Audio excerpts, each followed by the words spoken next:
வாழ்க வளமுடன். இன்னைக்கு திருமந்திரத்துல 146வது பாடல் முதல் தந்திரத்துல வரக்கூடிய தேக நிலையாமை அப்படின்ற ஒரு தலைப்புல வரக்கூடியது. இதை எதற்காக நான் இங்க சொல்ல வரேன்னா, இன்னைக்கு நம்ம வாழும் காலத்துல தாமதப்படுத்துதல் அப்படின்ற ஒரு விஷயத்த நம்ம அடிக்கடி செய்வோம். நிறைய திட்டங்கள் இருக்கும். இந்த இடத்தெல்லாம் அடையணுன்ற ஒரு விருப்பங்கள் இருக்கும். பட் அதற்கான செயல்களை இன்னைக்கு செய்யலாம், நாளைக்கு செய்யலாம், அடுத்த செய்யலாம், தாமதப்படுத்திக்கிட்டே போவோம். இது நமக்கு மிகப்பெரிய ஒரு ஆபத்தை கொடுக்கக்கூடியது அப்படின்றத அந்த இடத்துல மென்ஷன் பண்ணியிருப்பாங்க. இன்னொன்னு நம்மகிட்ட கொடுத்த ஒரு தன்மையின் வலு எப்படி இருக்கும் அப்படின்றதையும் அந்த இடத்துல சொல்லியிருக்காங்க. நம்மளுடைய இரு மூச்சு காற்றுகள் இருக்குல்ல, இடக்கலை, பிங்கலை அப்படின்ற ஒண்ணு. அது ஒண்ணு உடலோட இயக்கம், இன்னொன்னு மனதின் ஆற்றல்னு சொல்லுவாங்க.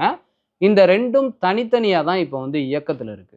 இந்த 2மே ஒரு பில்டிங்கோட பேஸு பிளஸ் அந்த பேஸ் மட்டத்திலிருந்து வரக்கூடிய அந்த பில்லர்னு சொல்லுவாங்க, அந்த தூண்னு சொல்லுவாங்க.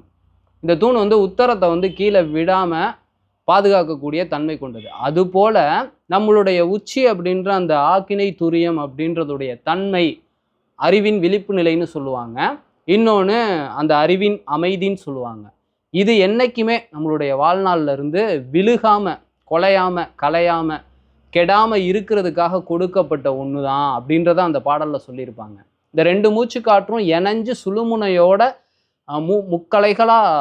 முக்காலங்களையும் உணரக்கூடிய நிலையில இருந்துச்சு அப்படின்னா, உங்க வாழ்நாள்ல இந்த உடல் மனம் உயிரின் இயக்கத்துல அமைதி அப்படிங்கிறது என்னைக்குமே கெட்டு போகாது. அறிவு அப்படின்றது என்னைக்குமே கெட்டு போகாது. இது கெடலை அப்படின்னா இந்த உடலும் கெட்டு போகாது, மனமும் கெட்டு போகாது, உயிரும் கெட்டு போகாது. சமாதி அப்படின்ற அந்த நிலையை நம்மளால ஈஸியா ரொம்ப எளிமையா அடைய முடியும் அப்படின்ற ஒன்றை அந்த இடத்துல மென்ஷன் பண்ணியிருக்காங்க. ஆனா இந்த வாழும் காலத்துல நம்ம என்ன பண்றோம்? இடக்கலை அப்படின்ற மன ஓட்டத்துல, எண்ணங்கள் வழி, கனவுகள்ல, இல்லாட்டினா நேத்து முடிஞ்சதை பத்தி ஏதாவது ஒரு வருத்தங்கள்ல நம்ம பயணப்படுத்தி அதை பாலடிக்கக்கூடிய ஒரு நிலையில மட்டும்தான் நம்ம பயன்படுத்திக்கிட்டு இருக்கோம். இல்லாட்டினா பிங்கலை அப்படின்ற ஒரு விஷயம், இந்த இடக்கலை அப்படின்றதுல நம்ம மன ஆற்றல் அப்படின்றத வீணடிச்சிருப்போம் நிறையா. இப்படி வீணடிச்சதுனால உடல்ல போதுமான அளவு சக்தி இருக்காது. அப்போ தூக்கத்தை கொடுத்து உடல்ல திரும்ப அந்த ஆற்றலை உருவாக்கிக்கிறதுக்காக இந்த பிங்கலை வேலை செய்யும். இதுதான் நம்மளுடைய இப்ப தற்போதைய நிலை. பெரும்பாலானவர்களோட இயக்கம் எப்படி இருக்குன்னா, மனம் அப்படின்றது புற வழிகள்ல, புலன்களின் புற அனுபவங்களை தொட்டு எண்ணம், சொல், செயல் அப்படின்ற வகையில வேலை பார்க்குது. இதனால உடலின் ஆற்றல், உயிர்ல இருந்து வரக்கூடிய அந்த ஆற்றல் அப்படின்றது வீணாகுது. திரும்ப போதுமான அளவு இயங்குறதுக்கு வேணுங்கிறதுனால ஒரு தூக்கத்துக்குள்ள போய் அதை உருவாக்கிக்குது. இந்த நிலையில 2ம் இணையாம ஒன்று உருவாக்குறத இன்னொரு காலி பண்ணி அதை பாலடிச்சுக்கிட்டு இருக்கு. அதனால தான் இந்த வாழ்க்கை அப்படின்றது வலி, நோய், மரணம் அப்படின்ற ஒரு திசையை நோக்கி நகர்ந்துகிட்டு இருக்கு. நம்மளுடைய அமைதி கெட்டுக்கிட்டு இருக்கு, அறிவு மழுங்கிக்கிட்டு இருக்கு அப்படின்ற ஒரு விஷயத்த அந்த இடத்துல திருமூலர் ரொம்ப தெளிவாகவே எடுத்து வைக்கிறாரு.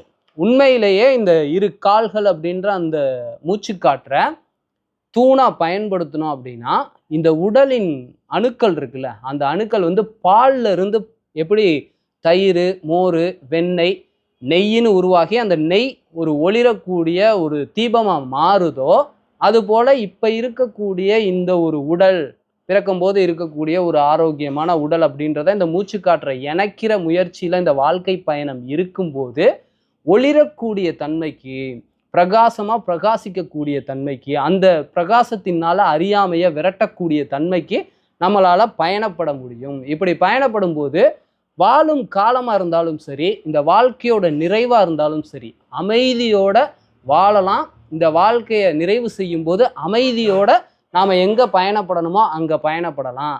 அப்படி இல்லாம அறியாமையின் இருள்ல இந்த வாழ்க்கையை வாழும் காலத்திலையும் வச்சுக்கிட்டு வாழ்க்கையோட நிறைவிலையும் இறுக்கி பிடிச்சுக்கிட்டு இருக்கக்கூடிய ஒரு சூழல் நம்மளுடைய உயிராற்றல் அப்படின்ற இந்த உடல் மன உயிரின் தன்மைகள் ஒளிராம இருக்கிறது தான் காரணம்.